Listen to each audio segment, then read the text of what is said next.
Hello everyone again and welcome to this particular video, and in here we're going to continue from where we stopped, where we were able to differentiate between average speed and that of average velocity. Average speed focuses mainly on the total distance with respect to the time interval, which is under the scale of quantity, while on the other hand the average velocity leans way towards the vector quantity, where this is dependent on the change in the position with respect to time. So in this particular video here, we're going to focus on a particular property of the specific average velocity, which is dependent on how you construct a graph. And the graph we're going to explore, take note of, is the position time graph. And I gave you all a specific, I'll put it that way, illustration on where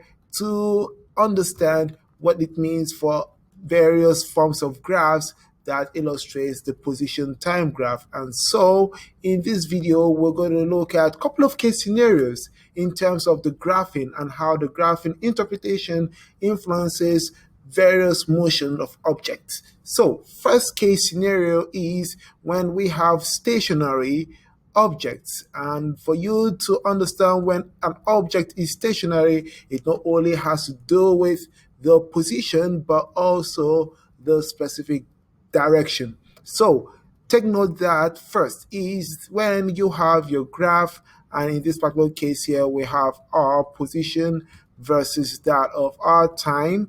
Time is measured in seconds, and our position, in this case, we're going to measure it in meters, and we're going to make our particular location to be east in the up direction. So let's make some little coordinates to keep ourselves on the same page. So for our coordinates, when our north is up and our south is down, but we're going to be focusing on east and west. So in this case, east will be positive, and while our west will be negative. And so what happens for an object that is stationary in the east direction is that you are in the first quadrant no matter what, and you are not laying on the x-axis. So take note that in this case here, wherever you are positioned here, that is an indication. So in here we have our horizontal slope, and horizontal slope indicates that we have our slope to be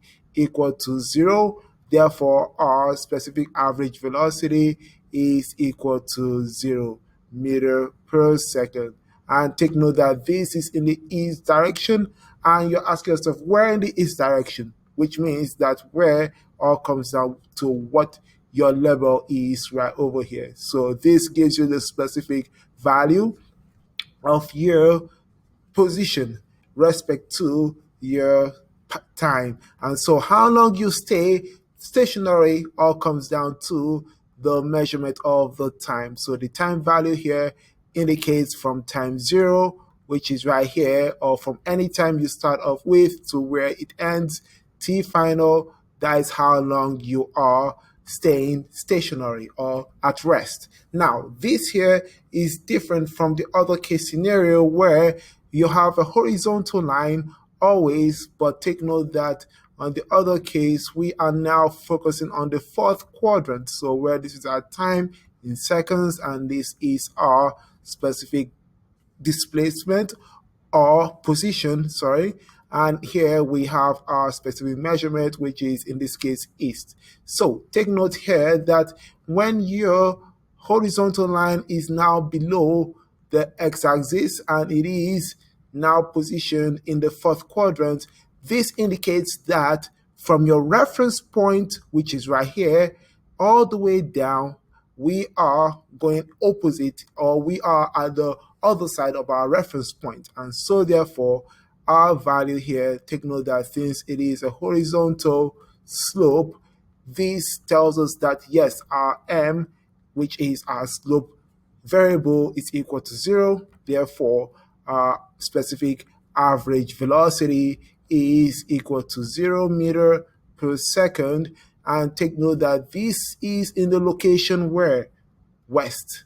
And so to find the location, take note that all you need to do is to find what this value is, which is in this case our D, and we know that our D here, which is our D with the arrow, which is the position, is a negative value, and the negative value here, which is east, is the same thing as the value that you have here, but it is actually in the west position, which is opposite of your reference point. So these are the two differences that you're going to come across involving specific motion of object when that object is stationary. There are other cases when you have turning points where you're changing direction. So we're going to talk about that in the future, but for now, let's focus on stationary. Now, the other case is when you have moving objects and your moving object is moving at constant velocity, or you can say at uniform velocity. And so all these terms you need to keep in mind in terms of what it means for objects to be moving at constant velocity or on uniform velocity. So in here we have first case scenario. We have our specific measurement graph, and in our graph we have our specific position, and our position is measured in meters. Take note that it is in the east here, and on the other side we have our time in seconds. So when you have moving at constant velocity, we have in this case one case scenario where we have this particular line will represent this line as A, versus this particular line here, which we're going to represent as B, versus another moving object moving at that particular velocity, C. Take note that we are assuming this line is a really straight line, and by analysis, we can come to the various conclusions here. So conclusion here is that one, both A, B, and C have positive slope. So if they are positive slope, it means that they are actually having your particular average velocity to be positive values. So you have a positive value for your average velocity, and once it is positive, it means that it is measured in meter per second, and the location in this case is that from your reference point, which you're going to assign as this particular location, up is east. So in this case here, we are in the east direction. Now, take note that there are differences between A, B, and C, despite the fact that they are both positive slopes. So one interesting difference is that we see that as we go from B to A to C, we have our slopes to be steeper. And the steeper your slope, it means that the faster one slope is going from the starting, which is B, all the way to C, which means that you're going, one is faster than the other. So therefore, in this case here, our integer for our specific velocity shows that it is going to be increasing integers, positive integers, increasing positive integers. And take note that in this particular case, we can analyze it by determining the slope of the line. And so what you see is that when you're going from rise to run versus right here, the same rise, but the rise is different here, but the same run. And we see here as well the same run, but with respect to rise, we see that the rise is increasing from B to A to C. And therefore, we see that, hey, our slope B is lower than A, and slope A is lower than C. So it means that C is faster than A, and A is faster than B. Another way to analyze it is by picking a time. And so in this case, let's pick a time here.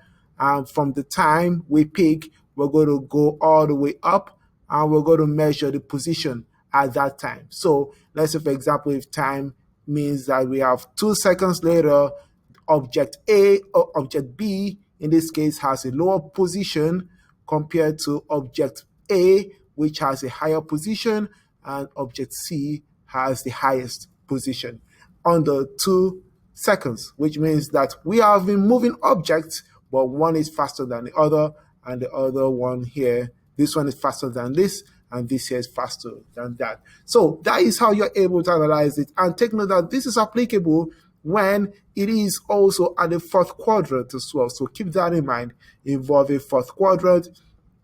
In this case, if all these lines are below the x-axis, it means that all this motion is happening on the west side. Take note that, but it is positive values. So if it's happening on the west side, it means that it is heading towards the reference point and then going into the east direction. So keep that in mind. So once we have this taken care of, another case scenario is, what if you're having a particular setup for our graph, but our graph here is now having a slope where you have your time in seconds, and in here we have our specific position with our meter, and this is our east as well for our indication. So take note that in here we have one slope here, which is now heading down compared to this other slope right here. Now you're asking yourself, why is A different from B, and why is A the same as B? So one thing here you need to take into consideration here is, first, A and B, they have negative slope. To determine that, we can see that our rise is going down, but our run is going to the right. So where we have our rise going down, it means that our specific slope is negative number based on the combination of our rise over run.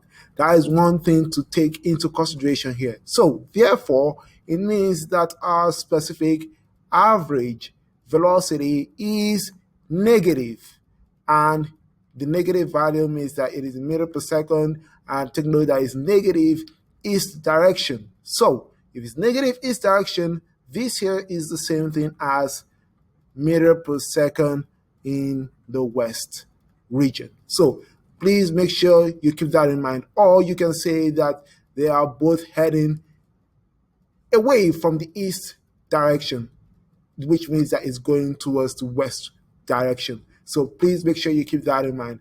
Now, another analysis is that one makes A different from B. And what we see is that A is considered to be steeper than that of B. And you might be wondering, is it actually true? I don't think so. When you look at it, you see by analysis that, hey, we see that when you do the same particular value of our run, but then you look at the rise versus the same length of our run, and we see our rise, you actually have the opposite case happening. So therefore, it means that no,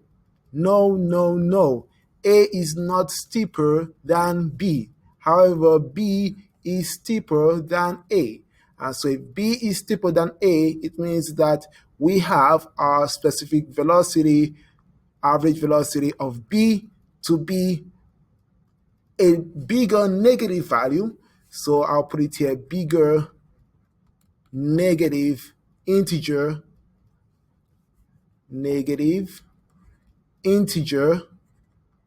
than that of our average velocity.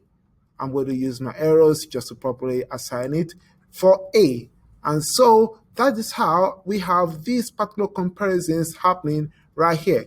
Take note that B is already in the west direction. However, A, we see, is still in the east direction, but it is moving towards the reference point, and from the reference point, you're automatically going, in this case, to the west direction from the east. So that is what makes A as well different from B, where B is already fully in the west direction or position.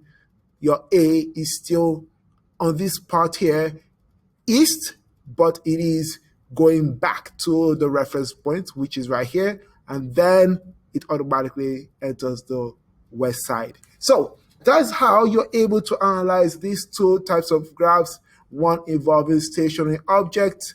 However, on the other side, we have moving constant velocity or uniform velocity objects, where we're able to compare slopes, and also we're able to compare the position relative to our specific x-axis and also our coordinates that we assigned right here.